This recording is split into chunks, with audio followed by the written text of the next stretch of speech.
Este medio legal que hoy tenemos a nuestra disposición en el nuevo sistema adversarial es de gran utilidad. Para ello, lo primero que tenemos que establecer cuál es el objetivo. Obtener elementos para preparar el recurso de apelación. Para poder entender cuándo procede y en qué casos podemos presentar este medio legal a la autoridad, tendríamos que establecer dos cosas. Procede cuando se trata de una sentencia y cuando se trata de un auto. Para ello, vamos a esclarecer qué es sentencia y qué es auto. Sentencia. Resolución que resuelve en definitiva y pone fin al procedimiento. Auto. Resolución judicial que decide los recursos interpuestos contra providencias, las cuestiones incidentales, los presupuestos procesales, la nulidad del procedimiento, entre otras cosas. Nuestro propio Código Nacional establece claramente estas dos definiciones en su artículo 67, que a continuación daremos lectura. Artículo 67. Resoluciones judiciales. La autoridad judicial pronunciará en forma de sentencia y auto. Dictará sentencia para decidir en definitiva y poner término al procedimiento y autos en los demás casos. En ningún caso la resolución escrita deberá exceder el alcance del emitido oralmente. Surtirá sus efectos inmediatamente y deberá dictarse en forma inmediata a su emisión en forma oral. Acá tenemos algo importante que señalar. Surte sus efectos de manera inmediata cuando ésta es emitida oralmente. Es importante señalarlo porque, como lo dijimos en el tema anterior desarrollado, en muchas ocasiones algunas autoridades se cuestionan en qué momento surte sus efectos, si es escrito o es oral. Más claro, lo que establece el artículo 67, tenemos también el artículo 404 y el mismo 411. En el 404 vamos a encontrar que surte sus efectos cuando se pronuncia oralmente, se emite oralmente. Y en el 411 se establece que se debe de explicar. Por lo tanto, no hay razón para que la sentencia escrita o la resolución escrita surta sus efectos a partir del momento en que se reciba, sino desde el momento en que se pronuncia oralmente. Ahora veremos lo que establece el artículo 68. Artículo 68. Congruencia de contenido de autos y sentencias. Los autos y las sentencias deberán ser congruentes con la petición o acusación formulada y contendrán de manera concisa los antecedentes, los puntos a resolver y que estén debidamente fundados y motivados. Deberán ser claros, concisos y evitarán formulismos innecesarios, privilegiando el esclarecimiento de los hechos. Es importante señalar que lo que establece este artículo 68 tiene que ser congruente. Y vamos a hablar lo que se dijo del artículo 67. Lo que se emita por escrito no puede ser más de lo que se dijo oralmente. Sobre todo, como lo hemos manejado desde temas anteriores, es que surte sus efectos desde que se emite oralmente, no cuando está por escrito. Por lo tanto, como lo decía la Corte, la constancia que se emite escrita es solamente dejar eso, una constancia de lo que se dijo oralmente. En este artículo 68 deja muy bien claro tres puntos. La resolución debe ser clara, debe ser concisa y evitar formulismos. Antiguamente teníamos la prueba tasada, hoy tenemos la libre valoración de la prueba. Hoy, al determinar, al dictar, al pronunciar una resolución, debemos ser lo más claro, que nuestra argumentación jurídica al imputado cuando se dicte la sentencia le quede claro por qué se le está imponiendo una pena. Vamos a ver lo que dice ahora el artículo 69. Artículo 69. Aclaración. En cualquier momento, el órgano jurisdiccional, de oficio o a petición de parte, podrá aclarar los términos oscuros, ambiguos o contradictorios en que estén emitidas las resoluciones judiciales, siempre que tales aclaraciones no impliquen una modificación o alteración del sentido de la resolución. En la misma audiencia, después de dictada la resolución y hasta dentro de los 3 días posteriores a la notificación, las partes podrán solicitar su aclaración, la cual, si procede, deberá efectuarse dentro de las 24 horas siguientes. La solicitud suspenderá el término para interponer los recursos que procedan. Ya hemos visto lo que establece el artículo 67, el artículo 68 y ahora el 69, que es el tema de hoy, aclaración de la resolución judicial. Ya vimos que debe ser claros y sin formulismos, pero también vemos lo que dice el 69 en cuanto a la aclaración. De aquí tomamos en cuenta que va a proceder, como dijimos con anterioridad, contra sentencias y contra autos. ¿En qué momento lo puedo presentar? Desde el momento en que se hace el pronunciamiento, es decir, oralmente se dice la resolución de frente al imputado, de frente a la defensa, de frente al fiscal, de frente a la víctima. A partir de ese momento sus efectos. Y uno cuenta desde ese momento para presentar el recurso hasta 3 días posteriores a partir de ese momento.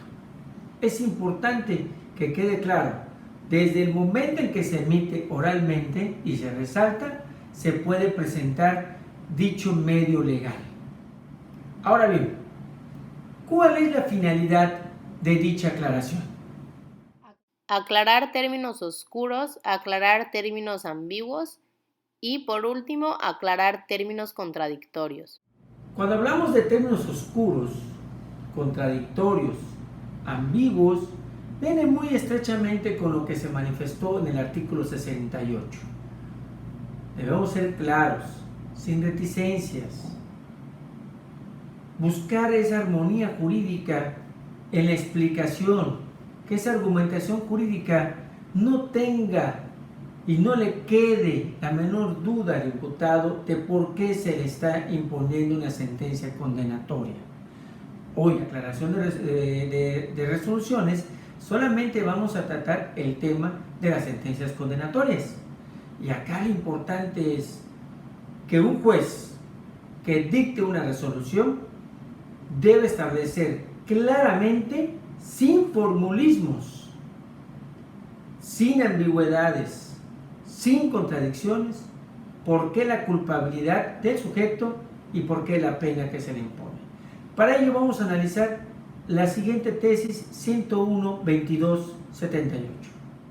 Apenas observo una motivación pro forma, pero de una manera incongruente, insuficiente o imprecisa, que impida la finalidad del conocimiento, comprobación y defensa pertinente, ni es válido exigirle una amplitud o abundancia superflua, pues es suficiente la expresión de lo estrictamente necesario para explicar, justificar y posibilitar la defensa. Importante, este criterio que nos señala debe ser suficientemente congruente, lo suficientemente clara para tener una defensa adecuada. Ya pasaron los tiempos de aquellos donde buscábamos las palabras en latín para explicar nuestras resoluciones. Hoy debe ser la única forma de explicar nuestra sentencia, debe y tiene que ser clara, sin contradicciones, sin ambigüedades, y explicarlo de la mejor manera que lo pueda entender el imputado.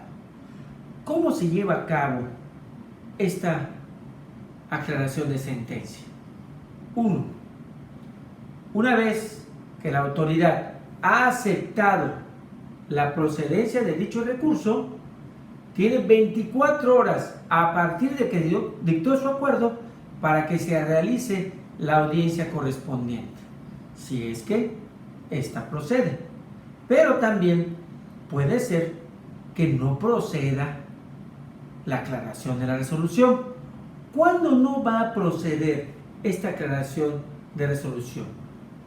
Cuando en los puntos petitorios busque modificar la resolución dictada por el juez. Recordemos, no es el recurso a apelación, no es el tribunal de alzada el que va a resolver, es la propia autoridad que pronunció la resolución la que va a conocer y donde nosotros lo vamos a cuestionar sobre temas que nos van a servir para nuestra apelación en cuanto a los agravios.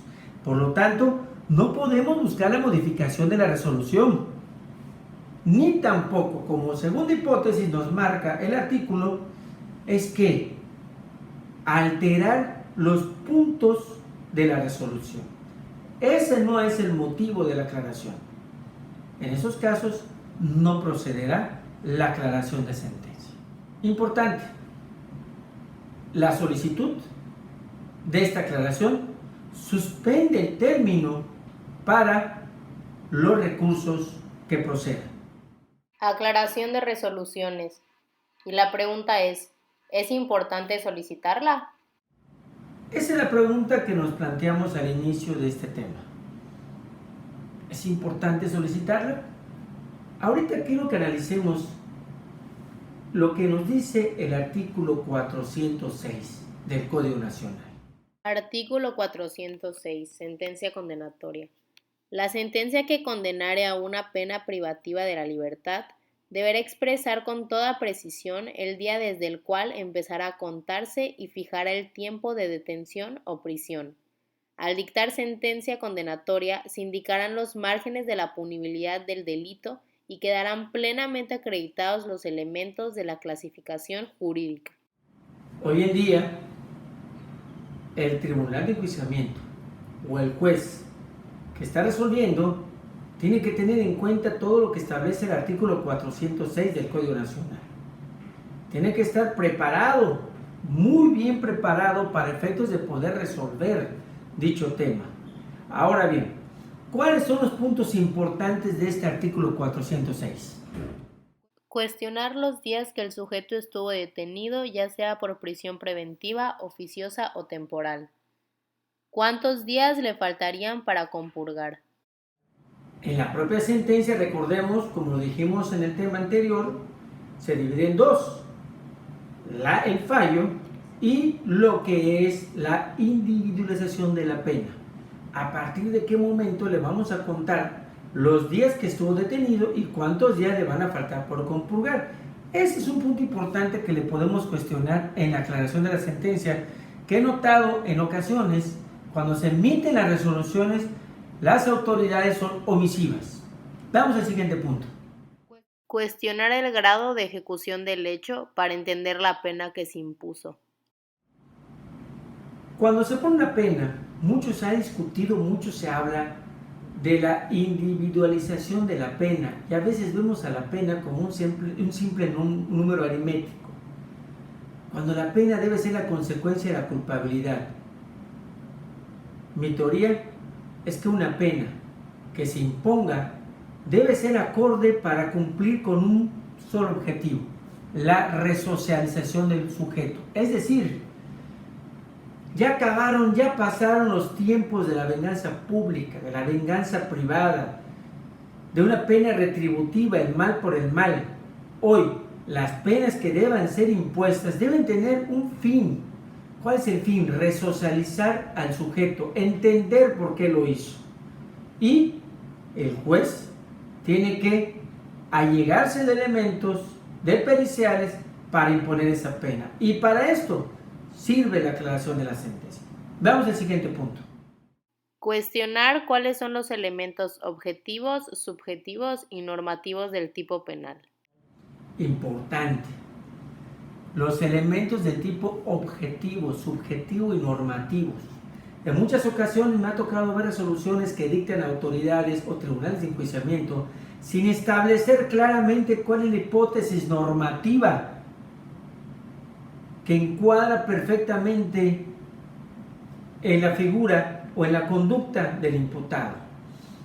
Cuando estaba en la universidad, mi maestro José Julián Nasser nos explicaba que el delito debe ser una camisa hecha a la medida del que comete el delito. Si esa camisa le queda chica, no se le puede aplicar. Si le queda grande, no se le puede aplicar. Por lo tanto, debe ser concreto. ¿Para qué nos ayuda? Para que le preguntemos al juez cuáles son los elementos objetivos, normativos o subjetivos del delito que se me están imputando. Podría señalar muchos tipos de delitos. Podría decir cuáles son los delitos. Nos llevaría quizás 1 hora, 2 horas poner ejemplos. pero creo que queda claro. De la importancia de la aclaración de la resolución es que el juez lo cuestionemos y nos explique qué hipótesis normativa exactamente se acomoda a la conducta desplegada. Veamos el siguiente. Determinar si la conducta se agotó o fue de grado de tentativa. Importante. Si mi conducta, mi acción que yo realizo, se llevó a culminar o no. ¿Por qué? Porque de eso depende la penalidad que me ponga. Vamos ahorita rápidamente a ver qué nos dice en el Código de Quintana Roo, que muchos códigos de otros estados tienen el símil. ¿Qué nos dice el artículo 52? Artículo 52. El juez, al dictar la sentencia que corresponda, fijará la pena o medida que estime justa dentro de los límites señalados para cada delito, teniendo en cuenta los aspectos objetivos y subjetivos del delito realizado, la lesión o peligro del bien jurídico. Para los fines de la aplicación adecuada de las penas y medidas de seguridad, el juez requerirá, en su caso, los dictámenes periciales tendientes a conocer la personalidad del sujeto y los demás elementos conducentes. Aquí nos cuestionamos la congruencia de la culpa con la pena y habría que analizar un tema como lo que se acaba de escuchar, lo que establece el artículo 52 del Código Penal. La culpabilidad que se le imponga al sujeto tiene que ser congruente con la pena que se ponga. Ahora bien, para esta pena se tienen que tomar varios factores en el delito. Estos factores, ¿cuáles son? El primero. ¿Qué influencia tuvo el dictamen de psicología victimal? Importante, el propio artículo 52. Yo me pregunto, los que han llevado audiencias, si en algún momento algún juez, algún tribunal de enjuiciamiento hizo referencia a ese dictamen, porque la ley lo marca. Vamos a ver el siguiente. ¿Cuál es el perfil criminológico? Importante entender el sujeto. No es lo mismo un sujeto que llega con una pistola y mata a Juan porque le cae mal y preparó todo, o a la mujer que llega a su casa sin saber que su esposo estaba en ese momento con su amante y actúa de otra manera. O sea, las circunstancias son diferentes. Veamos el siguiente. ¿Qué dictámenes periciales fueron determinantes para que la autoridad conociera la personalidad del sujeto? Yo cuestiono cuántas resoluciones que se hayan dictado por el Tribunal de Enjuiciamiento o jueces ustedes han escuchado que se refieren a este tipo de dictámenes para poder establecer la pena y establecer una culpabilidad. Vamos a ver lo que dice la siguiente tesis. Salvaguardar la garantía de seguridad jurídica de las partes mediante la cita correcta de los preceptos o elementos invocados en el fallo, sin que lo anterior proceda cuando las erratas en que se incurran tanto por su cantidad como por su calidad. Importante, seguridad jurídica. Por eso es importante señalar y llevar a cabo la aclaración de sentencia. Es cierto, esta aclaración puede ser de oficio. Difícilmente yo he visto, hasta ahorita yo no tengo conocimiento, que alguna autoridad haya acordado o que haya tenido conocimiento que de oficio se va a aclarar una sentencia. Luego entonces, ¿dónde está esa seguridad jurídica? Volvemos a hablar de ella, dice lo siguiente también. Cuando no conviertan en confuso o ambiguo el texto, evitándose en esta forma caer en rigorismos excesivos que se apartan del objetivo de la institución de que se trata. Rigorismo, excesivo, ambiguo. Hoy, para culminar, debemos ser concretos. En la oralidad, el juez tiene que cumplir con lo que hemos dicho. Lo dice de viva voz, lo explica de frente. Si en lo escrito era complicado cumplir con estas hipótesis normativas, imagínense en la oralidad. Por eso que es importante solicitar siempre la aclaración de sentencia. La respuesta ustedes la tienen. ¿Es o no importante solicitar las aclaraciones de las resoluciones.